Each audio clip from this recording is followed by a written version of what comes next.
Bienvenue dans le podcast Soignant Entrepreneur. Je suis Solène, orthophoniste et entrepreneur, et tous les vendredis à 8h, je te partage, seule ou en compagnie de mes invités, les clés essentielles de la réussite entrepreneuriale et de l'épanouissement en tant que soignant libéral. Si le podcast te plaît, n'oublie pas de le noter avec 5 étoiles et de le partager à un ami soignant entrepreneur qui en a besoin. Salut et bienvenue dans un nouvel épisode de Soignant Entrepreneur. La semaine dernière, je t'avais partagé les points qui amènent 90% des entrepreneurs à l'échec. Donc cette semaine, j'avais envie un petit peu de te parler du revers de ce sujet-là en te donnant les 6 clés pour réussir tout ce que tu entreprends. Il y a des clés qui sont communes à tout objectif d'ailleurs. Moi, je vais te parler surtout d'entrepreneuriat, mais j'estime que ça vaut pas que pour l'entrepreneuriat, ça vaut pour n'importe quel aspect de ta vie, que ce soit du sport, un objectif professionnel, un objectif quel qu'il soit en fait. Je pense qu'il y a des clés communes à tout ça qui vont te permettre de réussir ce que tu décides d'entreprendre et te le garantir quasiment à 100%. Je veux jamais m'engager sur du 100% parce que on ne sait pas de quoi la vie est faite, il y a des événements qui ne dépendent pas de toi, mais à 99%, tes résultats, ta vie dépendent de toi et de ce que tu fais et surtout de ce qui se passe dans ta tête. Donc dans l'épisode de la semaine, je vais te présenter les clés pour réussir tout ce que tu entreprends. Le premier point, si tu as suivi le podcast de la semaine dernière, c'est la vision. C'est d'établir une vision claire de là où tu veux aller et surtout, je vais nuancer un petit peu du pourquoi tu veux y aller. D'avoir une motivation profonde pour y aller. Que ce soit pour un projet personnel, par exemple immobilier, la réussite d'une compétition ou pour lancer un business. Pourquoi tu as envie de lancer un business? Pourquoi tu as envie de réussir ce projet? Qu'est-ce que ça va changer dans ta vie et pourquoi c'est important pour toi d'en arriver là? Il faut que tu saches exactement pourquoi tu fais les choses, qu'est-ce que ça va t'apporter, en quoi ça va changer ta vie, qu'est-ce qui te drive profondément pour en arriver là, pour pouvoir garder la motivation à faire les choses et un sens à ce que tu fais. Parce que si tu trouves pas de sens à ce que tu fais, tu vas lâcher l'affaire rapidement. Alors que si tu as un pourquoi profond qui te drive et que tu sais exactement où tu veux aller, eh ben, c'est sûr que tu vas y arriver. Ne pas avoir d'objectif, ne pas avoir de vision, c'est comme monter dans sa voiture sans savoir où tu vas. Tu vas peut-être avancer, tu vas aller d'un point A à un point B, il va se passer des choses, tu vas rouler, tu vas consommer du carburant aussi, mais pourquoi? Tu sais pas. Alors que si tu sais précisément où tu vas et surtout pourquoi tu y vas, que tu vas pas en marche arrière, là, pour le coup, bah, ça va dérouler, quoi. Ça va être logique, ça va être fluide. Donc, la première clé pour réussir ce que tu entreprends, c'est de savoir où tu veux aller, comment tu veux y aller et pourquoi tu veux y aller. Et j'ai presque envie de te dire le comment il est secondaire, mais quand je te parle du comment, c'est plutôt dans quelles circonstances tu as envie d'y arriver. Par exemple, lancer un business, ok, d'accord, très bien. Pourquoi? Parce que tu as envie d'être libre, de kiffer ta vie, de plus dépendre du cabinet, d'être épanoui, de passer du temps avec ta famille, etc. Donc, comment tu veux y arriver à lancer ce business? Ben, pas en sacrifiant ta vie avec un business model qui va te prendre 70 heures par semaine, qui va t'épuiser, qui va pas t'épanouir. Quand je te parle du comment, c'est plutôt comme ça. Dans quelles circonstances? Donc vraiment de te dire, ok, je veux lancer par exemple un business qui me permet de réduire de 3 jours mon temps au cabinet, donc de travailler pourquoi pas plus que 2 jours au cabinet, qui me permet de faire telles activités avec ma fille, ou alors qui me permet de voyager dans tel pays, qui me permet d'apprendre telle compétence, qui fait que je me sens à ma place, alignée, etc. Et donc, ok, d'accord, maintenant une fois que ça c'est posé, tu veux le faire parce que bah, sinon tu as l'impression que tu vas passer à côté de ta vie, tu te dis, ok, mais j'ai envie que mon quotidien il ressemble à ça, ok, maintenant tu peux te dire, c'est quoi les étapes pour y arriver. Mais si ça c'est pas posé, tu vas pas derrière pouvoir prendre les bonnes décisions adéquates pour atteindre cette vision-là. Donc, quel que soit ton projet, c'est important de savoir quels sont tes objectifs, qu'est-ce que tu veux atteindre, à quoi ressemblera ta vie quand tu les auras atteints et pourquoi c'est important pour toi de les atteindre. Sinon, c'est un peu comme si tu prenais ta voiture en faisant des tours de pâté de maison et qu'en plus, tu n'avais plus d'essence dedans, quoi. C'est vraiment le carburant qui va te porter et qui va t'assurer d'arriver à bon port. Le deuxième point, une fois que ça s'est posé, c'est d'aller casser ce qu'on appelle les croyances limitantes. Les croyances limitantes, c'est toutes ces pensées que tu as dans ta tête qui t'empêchent d'atteindre cette vision. Par exemple, oui, non, mais j'aimerais bien bosser plus que 2 jours au cabinet, mais je vois pas comment je peux vendre quelque chose qui me permettra de générer des revenus suffisants. Ok, Ça s'appelle une croyance limitante, qui va faire que tu vas quitter le navire avant même d'avoir embarqué, en disant oui, non, mais de toute façon, j'ai rien à vendre qui puisse me permettre d'aller générer tant de revenus, donc ça sert à rien, autant lâcher maintenant. Bah là, forcément, si tu commences comme ça, c'est sûr que tu n'y arriveras pas. L'idée, c'est d'aller transformer toutes ces croyances limitantes en croyances stimulantes, de dire, ok, là aujourd'hui, je ne sais pas comment faire. Comment je vais faire? Plutôt que de me dire c'est impossible, est-ce qu'il n'y a pas des personnes autour de moi qui l'ont fait et qui me montrent qu'en fait, si, c'est possible? Et il y en a. Donc, croyance limitante, comment je la transforme en disant comment je fais pour la contourner? Donc, par exemple, je vois pas ce que je peux proposer. Ok, bah, comment j'apprends à trouver ma zone de génie, à trouver la bonne problématique à résoudre, à construire un business model autour de ça, à le marketer, à le vendre, avoir une offre canon irrésistible. Ça s'apprend. Je le disais dans le podcast de la semaine dernière. Entreprendre, c'est un métier. Là, tu sais pas encore comment tu vas arriver à avoir une entreprise qui te permet de travailler au cabinet que 2 jours par semaine ou de le fermer. Mais c'est normal en fait, parce que tu ne sais pas encore comment créer une entreprise, tu ne sais pas encore comment créer une entreprise rentable surtout. Donc forcément, bah pour l'instant oui, tu ne sais pas comment atteindre ton objectif. Donc la question, c'est pas plutôt, enfin c'est pas comment est-ce que cette situation est possible, mais comment je vais faire pour la rendre possible, étape par étape, pas à pas. Donc pour ça, effectivement, pour avoir une entreprise qui te permet de travailler que 2 jours par semaine au cabinet, il faut une offre rentable. Ok, comment je construis une offre rentable avant même de penser à comment je vais la vendre, comment je la construis, comment je la crée, comment je la trouve. Donc pour ça, bah, il va falloir répondre à ces questions-là. Et si je me dis c'est impossible, bah ok, est-ce qu'il n'y a pas quelqu'un autour de moi qui l'a déjà fait? Ah bah oui, en fait, si, c'est possible. C'est juste que je ne sais pas encore comment, mais c'est possible. Et c'est très important de venir identifier et tordre le cou à ces croyances limitantes qui parfois sont même limite inconscientes. C'est la petite voix là dans ta tête, tu sais, le petit ange et le petit démon sur tes épaules. C'est le petit démon qui te chuchote, c'est pas possible, tu peux pas y arriver, nanana, et qui du coup va t'en persuader et va te laisser au point mort. Donc inconsciemment, en fait, tu vas pas avancer parce que tu vas t'auto-saboter, mettre des bâtons dans tes roues. Donc c'est très important de dire, ok, aujourd'hui, quand je pense à ma vision, donc raison de plus pour avoir identifié ta vision, qu'est-ce que je me dis? Ah ouais, mais c'est trop beau, faut pas rêver, c'est trop compliqué, et puis je sais pas si, et puis les réseaux sociaux, c'est pas fait pour moi, etc. Ok. Comment je peux faire en sorte de faire sauter ces croyances? Les réseaux sociaux, c'est pas fait pour moi. Bah écoute, va écouter l'épisode des podcasts que j'ai fait sur comment entreprendre quand les réseaux sociaux, c'est pas fait pour nous.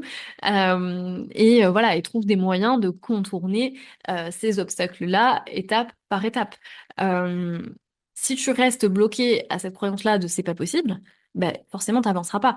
Un médaillé d'or olympique, si toi demain je te dis tu veux être médaillé d'or olympique, tu vas me dire c'est pas possible.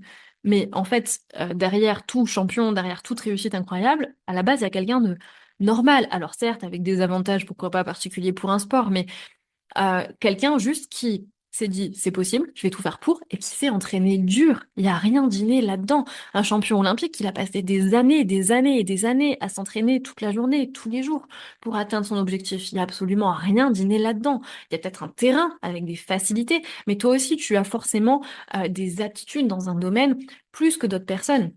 Donc, il ne tient qu'à toi de cultiver ce talent, de l'entretenir pour atteindre les résultats que tu t'es fixés. Le troisième point, la troisième clé pour réussir ce que tu entreprends, c'est la résilience. Et ça rejoint un premier avec le travail dont je te parlais pour développer ton talent, c'est la résilience. D'apprendre à gérer les aléas, les échecs, les coups durs. Parce qu'il y en aura forcément. Un sportif, un médaillé d'or olympique, il s'est blessé déjà dans sa carrière. Il y a des jours où il a tenté son saut à la perche, il s'est cassé la figure. Il y a des jours où il s'est dit, je vais faire telle qualification régionale pour ensuite passer en nationale, eh ben, il a perdu sa qualification régionale. Mais ce qui fait qu'un jour il est monté sur le podium, c'est que l'année d'après, il est remonté en selle, si je puis dire. Et puis cette fois, c'est passé. Et puis c'est passé. Et en fait, il a essayé jusqu'à ce que ça fonctionne. Un basketteur, avant de mettre le panier parfait, eh ben, il en a lancé des centaines et des milliers pour trouver le bon angle, la bonne technique, jusqu'à ce qu'il puisse le faire les yeux fermés. Mais avant ça, il s'est mangé des tonnes d'échecs. Donc, une qualité nécessaire pour réussir tout ce que tu entreprends, c'est la résilience. Quand il y a des aléas, plutôt que de t'effondrer et de dire, bah voilà, tout est fichu, j'avais raison, je suis pas fait pour ça, ok. Non. c'est pas grave, c'est juste un détour sur ton chemin. Le chemin pour arriver au succès, il est pas linéaire en fait. Il y a des hauts, il y a des bas, il y a des détours, il y a des fossés, il y a des flaques de boue au milieu. Des fois, tu t'étales de tout ton long dans la flaque de boue.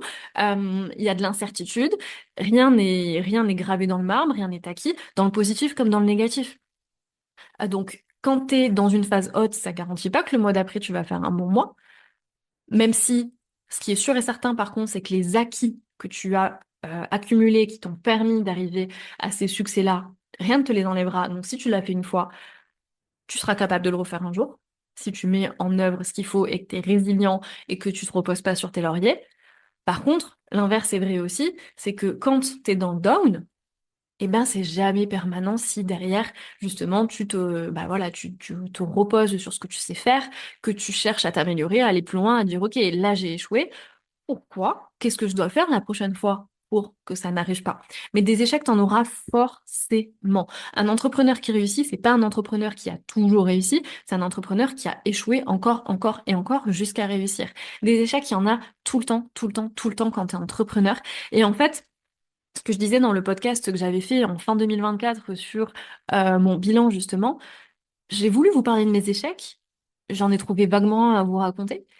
Mais j'ai vraiment du mal à voir ce qui ne fonctionne pas comme un échec dans le cadre de l'entrepreneuriat, parce que je me dis, en fait, c'est juste un truc que j'ai fait qui n'a pas fonctionné, mais en fait, je m'arrête pas à ça. Ça fonctionne pas, ben, je recommence. Alors, je recommence pas bêtement, l'idée, c'est pas de foncer dans le mur jusqu'à faire un trou dans le mur. C'est de dire, OK, là, ça n'a pas fonctionné. Bon, pourquoi? C'est comme, vous savez, quand vous avez un truc en bricolage qui coince, le but, c'est pas d'y aller comme un forcené jusqu'à ce que le truc, il vous pète dans les mains. C'est de dire, OK, là, ça, la vie, ça rentre pas dans le trou. Pourquoi? D'essayer de comprendre, d'ajuster. Ben, c'est pareil. Donc, d'être résilient, de dire, OK, là, ça n'a pas fonctionné, mais j'ai appris. J'ai forcément appris. Même si ça n'a pas fonctionné, j'ai appris par essai-erreur, par expérience. Je suis résilient, je recommence, j'essaye encore et encore. Quatrième point pour réussir tout ce que tu entreprends, c'est de sortir de ta zone de confort. Ce que tu n'as pas encore se situe en dehors de ta zone de confort. Pour avoir ce que tu n'as jamais eu, tu dois faire ce que tu n'as jamais fait. Ça doit faire des dizaines de fois maintenant que je le dis dans ce podcast, mais c'est tellement vrai. Si tu continues à faire ce que tu as toujours fait, tu auras les mêmes résultats que tu as toujours eu. Ce que tu n'as pas encore se situe en dehors de ta zone de confort. Je le répète, mais c'est tellement vrai. Et une fois que tu auras compris ça, tu auras tout compris. Donc, honnêtement, quand tu entreprends, si quelque chose te fait peur, c'est qu'il faut que tu le fasses. Souvent, c'est la chose qui te fait le plus peur, qui est la plus bénéfique pour ton business et qui sera la plus importante. Donc, demande-toi ce que tu n'as pas encore fait. Encore une fois, le but, c'est pas de sauter d'un pont hein, pour réussir des trucs. Enfin voilà, c'est de prendre des risques mesurés, mais de dire, OK, qu'est-ce que j'ai pas encore fait? Parce que du coup, si j'ai pas eu un résultat, c'est que bah, il y a quelque chose que j'ai pas fait ou mal fait. Qu'est-ce que j'ai pas encore fait qu'il faut que je fasse? La plupart du temps, c'est ce qui te fait peur pour atteindre quelque chose de nouveau. Euh, et souvent, d'ailleurs, quand tu sors de ta zone de confort, tu te rends compte qu'au final, c'est pas si terrible. Et petit à petit, tu élargis ta zone de confort et tu améliores cette faculté à débrancher et te dire, vas-y, let's go. Mais tu peux pas espérer avoir une vie extraordinaire, pardon, en faisant des choses ordinaires. Si tu veux une vie extraordinaire, faut sortir de ta zone de confort, faut faire des choses inhabituelles, des choses que les autres ne font pas, que toi tu n'as jamais faites. Donc la clé numéro un pour réussir tout ce que tu entreprends, c'est de sortir de ta zone de confort. C'est un peu cette notion euh, pour ceux qui ont, par exemple, les orthophonistes qui ont un peu étudié les sciences de l'apprentissage, de l'éducation, etc. Et puis sûrement d'autres professionnels aussi, cette notion de zone proximale de développement. Il y a ta zone de confort, ce que tu sais faire, que tu maîtrises. Il y a ce qui est complètement en dehors, et il y a un petit entre-deux dans lequel c'est pas tout à fait confortable, c'est pas tout à fait facile, mais tu apprends, tu progresses. Et l'idée, c'est d'aller petit à petit rester dans cette zone proximale de développement pour continuer à être en apprentissage constant et augmenter petit à petit ta zone de confort. Donc, c'est vraiment la clé pour réussir ce que tu entreprends, c'est toujours chercher à te dépasser, à te challenger, à faire ce que tu n'as jamais fait pour avoir ce que tu n'as jamais eu. Cinquième point pour réussir ce que tu entreprends, l'entourage. L'entourage est absolument fondamental. Être entouré de gens qui vont te porter vers le haut et surtout qui vont t'apporter une saine émulation et t'apporter des points de vue complémentaires. Des gens qui vont te tirer vers le bas, te mettre dans le crâne des croyances limitantes que tu te tues à toi-même essayer de zapper, etc. C'est des gens qui vont être nocifs pour tes objectifs. on est la moyenne des 5 personnes qu'on côtoie le plus. Donc si tu côtoies au quotidien des gens négatifs ou alors des gens qui vont te mettre des fausses croyances dans la tête, souvent c'est totalement bien intentionné d'ailleurs, hein, c'est juste que c'est des gens qui ont eux-mêmes ces croyances-là, qui s'inquiètent pour toi et qui du coup vont te dire ah mais fais attention à ci, à ça, mais en fait c'est juste un manque de connaissances, donc qui est normal hein, s'ils sont pas renseignés sur le sujet, qui fait qu'ils vont projeter leur peur, parce qu'on a souvent peur de ce qu'on ne connaît pas, qui vont projeter leur peur sur toi, te dire de faire attention parce qu'ils n'ont pas envie qu'il t'arrive quelque chose de mal, et c'est normal, il faut les en remercier en fait ces personnes parce que c'est des gens bienveillants qui s'inquiètent pour toi. Mais je te recommande vivement de t'entourer de personnes qui vont te tirer vers le haut, qui vont te permettre justement de sortir de ta zone de confort, qui vont voilà, de gens qui font pourquoi pas la même chose que toi ou qui sont dans une dynamique pareille de croissance, d'entrepreneuriat ou de voilà de sortir du moins de leur zone de confort et de d'aller chercher des objectifs ambitieux parce que tu vas déjà être motivé par eux, ils vont t'aider à avoir d'autres éclairages, à évoluer. Moi, honnêtement, j'apprécie énormément les week-ends que je peux faire avec des amis entrepreneurs. Même quand on fait des week-ends détente, tranquille, par exemple, on a passé le nouvel an tous ensemble, c'était super, on n'a pas vraiment bossé, mais on a quand même des discussions, on a quand même une dynamique de groupe, une dynamique mindset, des échanges qui font que à chaque fois, j'en ressors boostée, motivée, inspirée. Et aussi, on se partage des connaissances au cours des discussions qui fait qu'on apprend les uns des autres et que c'est hyper porteur et qu'en fait, ça nous fait tous progresser en même temps. Et je te parle de ça, ça peut être sur l'entrepreneuriat, ça peut être sur d'autres choses, si tu as envie de te lancer dans des investissements, dans des projets perso, etc. C'est toujours intéressant de t'enrichir de personnes porteuses dans ce domaine-là. Donc, je t'encourage à développer ton réseau, développer ton entourage de ce côté-là. Ça peut être, bah, soit si tu as la chance de connaître ces personnes-là autour de toi, c'est cool. Et moi, sinon, toutes les personnes que je côtoie, qui sont aussi entrepreneurs, c'est des personnes que j'ai connues parce qu'elles étaient dans les mêmes formations que moi. Donc, investir dans les formations où il y a aussi un groupe, une communauté, en fait, ça permet d'aller rencontrer des personnes qui sont dans la même dynamique que toi et du coup, bah, de te créer automatiquement un réseau. Et honnêtement, pour moi, c'est une grosse valeur aussi quand tu investis dans un accompagnement ou un mastermind, le fait d'avoir, bah, de rencontrer d'autres personnes qui, moi, pour le coup, ces personnes-là, aujourd'hui, font partie quasi intégrante de mon quotidien parce qu'on échange très fréquemment, on se voit très souvent. Anna, je l'ai connue comme ça, maintenant elle travaille avec moi, il y a plusieurs personnes qui sont devenues mes amies. Et ben voilà, pour moi, c'est une énorme valeur ajoutée et qui fait partie du retour sur investissement que j'ai eu. Donc l'entourage est hyper important pour te porter vers le haut. Et enfin, là, le dernier point, la sixième clé pour réussir tout ce que tu entreprends, je te dirais simplement que c'est d'apprendre. Quand tu ne sais pas quelque chose, bah, apprends-le, c'est normal en fait, on ne naît pas entrepreneur, on ne naît pas chirurgien, on ne naît pas investisseur IMO, ça s'apprend en fait, c'est des compétences qui s'acquièrent. Et donc moi, quand je cherche à m'améliorer sur un domaine, bah, je lis, j'écoute des podcasts, CF, mon épisode d'il y a 2 semaines sur les habitudes qui ont changé ma vie, je me forme. Là, par exemple, en ce moment, j'ai envie de diversifier, enfin par exemple, j'ai envie de diversifier mes investissements, j'ai envie de faire fructifier un peu plus bah, mes revenus. Je m'intéresse à l'investissement, notamment en bourse. Je n'y connais strictement rien. Et ben, je suis à la recherche, peut-être sûrement même que d'ailleurs, au moment où vous écoutez ce podcast, j'ai déjà trouvé chaussures à mon pied parce que là, quand je l'enregistre, on est le 5 janvier. Vous l'écouterez le 21 février parce que j'ai un petit peu d'avance. Donc, normalement, d'ici là, j'aurais trouvé chaussures à mon pied. Mais en fait, j'investis sur moi pour me former, pour apprendre, parce que j'y connais rien. Donc, certes, ça va me demander une somme de départ, qui du coup ne sera pas investie dans mes investissements, par exemple en bourse, parce que bah, du coup, cet argent-là, je vais le mettre dans une formation, dans un accompagnement. Mais c'est autant d'argent que je vais économiser derrière en évitant de faire des erreurs, en gagnant du temps, en gagnant de la sérénité, des connaissances qui vont permettre d'être plus efficace, plus rapidement, plus facilement. Et c'est exactement pareil pour l'entrepreneuriat. J'ai dépensé et j'ai investi même plutôt énormément d'argent pour me former, pour me faire accompagner, parce que ben, je ne connaissais rien. Et maintenant, en fait, quand il y a une compétence où je vois que je tâtonne et que juste en me renseignant vite fait ou en allant poser la question à mes coachs ou à des potes entrepreneurs, je sens que ça suffit pas pour aller creuser le sujet, et bien je me forme. Pour développer le podcast, je me suis formée. J'ai payé quelqu'un pour m'apprendre, en fait, ce que je ne savais pas. Maintenant, je me pose même plus la question. Je veux apprendre quelque chose, je veux apprendre une compétence. J'investis sur moi parce que je sais que le retour sur investissement derrière, il est énorme. Donc, en fait, tu peux pas dire je vais m'improviser, encore une fois, comme je le disais la semaine dernière, chirurgien cardiaque. Enfin, je sais pas, tu t'es formé avant. Tu peux pas dire je vais m'improviser chef pâtissier. Tu t'es formé, t'as appris des recettes. Enfin, L'entrepreneuriat, c'est pareil, et c'est même pas un métier, l'entrepreneuriat, c'est 1000 métiers en un. Donc forcément, ça s'apprend. Le marketing, ça s'apprend. La communication, ça s'apprend. Créer une offre, ça s'apprend. La vente, ça s'apprend. La livraison client, ça s'apprend. Créer un business model cohérent, ça s'apprend. Gérer une entreprise, ça s'apprend. Déléguer, ça s'apprend. Tout s'apprend en fait. Et moi-même, je continue à apprendre, bah, forcément par l'expérience, et aussi bah, parce que je continue toujours à investir sur moi pour me former, pour apprendre. Donc pour réussir à atteindre un objectif, tout simplement, il faut apprendre à le faire. Donc voilà pour les 6 clés qui te permettent de réussir tout ce que tu entreprends, qui sont pour moi fondamentales à toute entreprise, hein, d'ailleurs, que ce soit business, que ce soit encore une fois perso, investissement, etc. Je pense que c'est valable pour tout dans la vie, mais effectivement, notamment pour l'entrepreneuriat qui est le sujet principal de ce podcast. Et si toi aussi tu as envie de te lancer dans l'aventure de l'entrepreneuriat, j'organise pour la toute première fois un événement inédit. Pendant un mois, du 1er mars au 30 mars, je vais ouvrir les portes d'Evolve, qui est l'accompagnement pour les soignants libéraux qui veulent entreprendre. Pendant un mois, j'ouvre gratuitement les portes.